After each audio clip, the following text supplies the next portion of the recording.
ETF index mutual funds నేర్చుకుని stock మార్కెట్లో రాణించాలనుకుంటున్నారా? వెంటనే ఈ నెంబర్కి కాల్ చేయండి.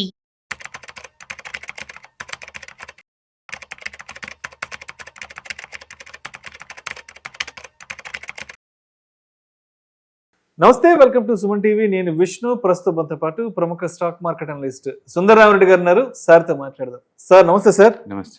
సార్, సుందరరామరెడ్డి గారు ఇవాళ షిప్పింగ్ సెక్టార్కి సంబంధించి ఒక మంచి న్యూస్ ఒకటి వచ్చింది, చెప్తాను.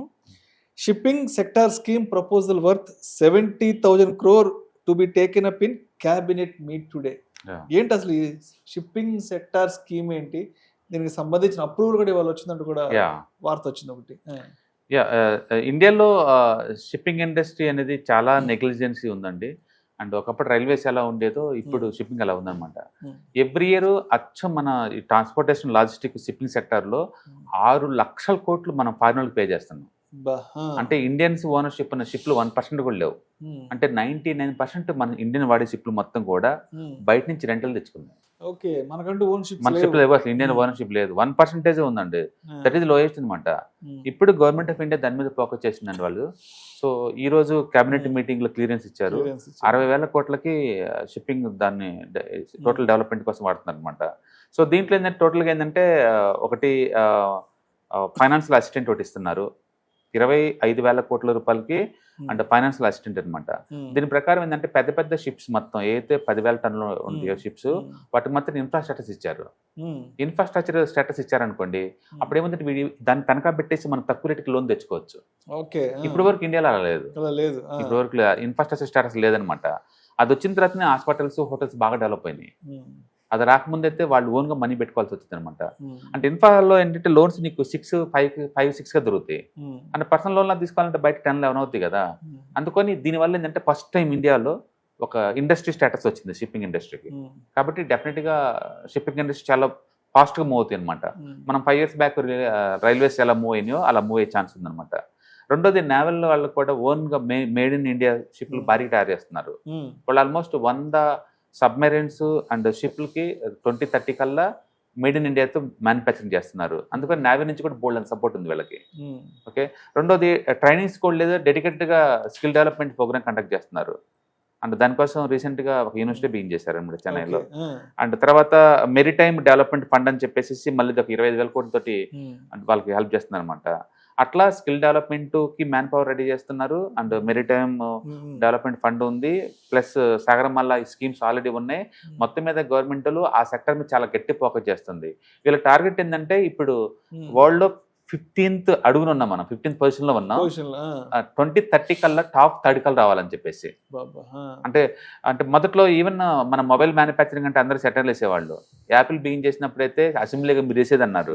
ఇప్పుడు చూడండి 3 లక్షల కోట్ల వర్త్ మొబైల్స్ మనం ఎక్స్పోర్ట్ చేస్తున్నాం. 3 లక్షల కోట్లు. దాని బూస్టింగ్ వల్ల కొన్ని లక్షల జాబ్ క్రియేట్ అయ్యాయి ఇండియాలో. అలాగే సెమీ కండక్టర్ బిగిన్ అయినప్పుడు ఇది అయ్యే పని అన్నారు. నిన్న అది మొన్న ఏఆర్ఎం వాళ్ళు అయితే 2 nanometers చిప్లు తయారు చేశారండి ఇండియాలో. 2 nanometers అంటే అంటే ఎంత ఫాస్ట్ గ్రో అవుతుందో చూసుకోండి. అంటే విత్ ఇన్ ద 3 years కల్లా వరల్డ్ లో 5th biggest semiconductor manufacturing hub అవుతుంది India within the 5 years కే. అంటే ఇంత ముందులాగా 30-40 years పట్టవండి నెంబర్ 1 అవడానికి వరల్డ్ లో. ఏదైనా మ్యాసివ్ స్కేల్లో వీళ్ళు బీన్ చేస్తున్నారు అనమాట. అండ్ ఈవెన్ షిప్పింగ్ ఇండస్ట్రీ కూడా అంతే. విత్ ఇన్ ద 5 years కల్లా మనం వరల్డ్ లోనే 3rd బిగ్గెస్ట్ షిప్పింగ్ ఇండస్ట్రీ కాబోతుంది. ఆ ఏరియాలో ఏంటంటే Korean, Japan, China top most అనమాట. వాళ్ళు ప్రపంచంలో అందరూ వాళ్ళే డామినేషన్ మొదటి నుంచి. అవును, వాళ్ళే. ఇప్పుడు ఏంటంటే మన వాళ్ళు ర్యాపిడ్గా వాళ్ళ హెల్ప్ తోటి ర్యాపిడ్గా డెవలప్ అవుతున్నారు. అండ్ ఈవెన్ మిచిగాన్ కావచ్చు, లేకపోతే జిఆర్ఈసి కావచ్చు, లేకపోతే కొచ్చిన్ షిప్యార్డ్ కావచ్చు, అగ్రెసివ్గా ఎక్స్పాండ్ అవుతున్నాయి. అండ్ అండ్ స్వాన్ కార్ప్ మనం మొదటి నుంచి మనం దాంట్లో ఇన్వెస్ట్ చేసాము. ఆ కంపెనీలు కూడా చాలా పెద్ద మూవ్ జరగబోతుంది. ఎందుకంటే ఆ ఇండస్ట్రీకి గవర్నమెంట్ సపోర్ట్ వచ్చింది కాబట్టి. ఇప్పుడు ఎంప్లాయ్మెంట్ కూడా పెద్ద ఎత్తున పెరగబోతుంది మెరైన్ సెక్టర్ కి సంబంధించి. అవును. రెండోది ఇప్పుడు ఏంటంటే లేటెస్ట్ అంతా గ్రీన్ ఎనర్జీ. ఒకప్పుడు షిప్లు వేరు, అవి ఆయిల్ అండ్ డీజిల్ అన్ని అవుట్డేట్ అనమాట. ఇప్పుడు కొత్తగా అన్ని గ్రీన్ ఎనర్జీతో నడిచాయి కదా. టోటల్ టెక్నాలజీ మొత్తం రీడిఫైన్ అవుతుంది. అందుకని ఇప్పుడు తయారు చేసే షిప్స్ అన్ని కూడా చాలా మోడర్న్ అండ్ గ్రీన్ ఎనర్జీ తోటి రన్ అయ్యే ఉంటాయి అనమాట. అందుకని ఇది లాంగ్ లాస్టింగ్ ఎఫెక్ట్ ఉంటుంది.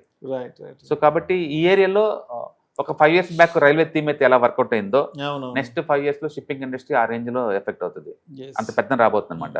మనకైతే 1-2 పెద్ద తెలుసు. విశాఖపట్నంలో ఒక షిప్ యార్డ్ ఉంది అంతే, చెన్నైలో ఒకటి ఉంది, ఇట్లా 1-2 ఉన్నాయి. ఆ, బట్ ఇప్పుడు అట్లా కాదు, పెద్ద ఎత్తున మ్యాచెస్ కెళ్ళి ship manufacturing, manufacturing. Ship repairing, ఆ, షిప్ దాన్ని మళ్ళీ రీసైక్లింగ్, ఆ, ఈ మొత్తం యాక్టివిటీస్ రన్ అయ్యే పెద్ద ఎత్తున ఇండస్ట్రీ రాబోతుంది అనమాట. ఓకే. అందుకని 5 years తర్వాత చూస్తే ఇండియాలో కూడా ఒక 30-40 షిప్ పోర్ట్స్ తయారవుతుంది కింది మీదకి. చాలా పెద్ద ఇండస్ట్రీ తయారవుతుంది. సో మొత్తానికి ఎంప్లాయ్మెంట్ ఆపర్చునిటీస్ కూడా దాని మీద పెద్ద ఎత్తున రాబోతున్నాయి. అండ్ దానికి సంబంధించిన యూనివర్సిటీస్, కోర్సెస్, అవును. కాలేజీలు కూడా బీన్ చేస్తున్నారు బిగిన్ భారీగా. చేస్తున్నారు. అవును. Right sir, right sir. Thank you sir, thank you so much.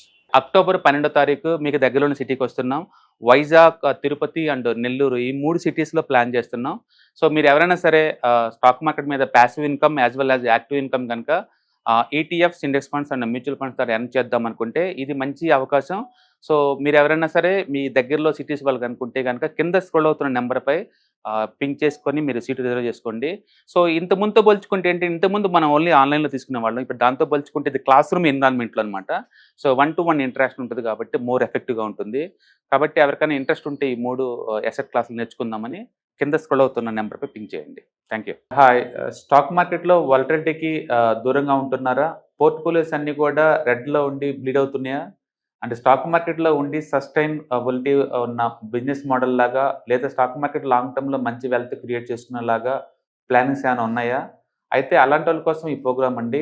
ETFs, index funds and mutual funds. మా స్టాక్ మార్కెట్లో ఉండి కూడా సెక్యూర్ వేలో మనీ మేక్ చేసుకునే పద్ధతి ఏదైనా ఉందంటే రిటైలర్స్కి ఈ 3 అనమాట. దీంట్లో కాంప్రహెన్సివ్గా మీకు ట్రైనింగ్ అండ్ గైడెన్స్ జరుగుతుంది. అండ్ వీకెండ్స్లో జరిగే ఈ ప్రోగ్రామ్లో అటెండ్ అవటం ద్వారా ETFs, index funds and mutual ఫండ్స్లో మీ నాలెడ్జ్ పెంచుకోండి. మీ పోర్ట్ఫోలియో మీరే మెయింటైన్ చేయడం ద్వారా ఇయర్లీ యావరేజ్ మీద 20-30% మనీ మేక్ చేసుకోండి. All the best. Thank you.